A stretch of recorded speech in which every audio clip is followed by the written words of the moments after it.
толық қанды Кыргызстандын гражданины, Кыргызстандын кожойуну болуш керек деген мыйзам долбоорун киргизип атабыз. Муну үчүн биз советтик доордон калган прописка деген институтту жоготушубуз керек. 5 жыл бою ат дилибизден туруп иштеп келгенбиз. Ушул келе жаткан 5 жылдыкта сиздер үчүн ак иштеп келебиз. Энергия секторунда радикалдуу реформа жасап, коррупцияга каршы күрөшүп, жоготууларды азайтып, кыргызстандыктарга сапаттуу электр энергия беришибиз керек. Кан жанын аябай, кароозун казык, кара жанын азык кылып иштегенге биз ола беребиз. 1,5 миллиондон ашык адам үйү да жок, үй кура турган участогу дагы жок.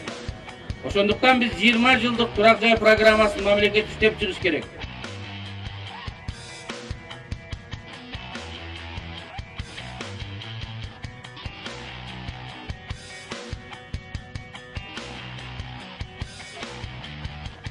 Biz бүгүнкү бийликте айткан уадаларын эске салып, аны аткарууга мажбур кылышыбыз керек.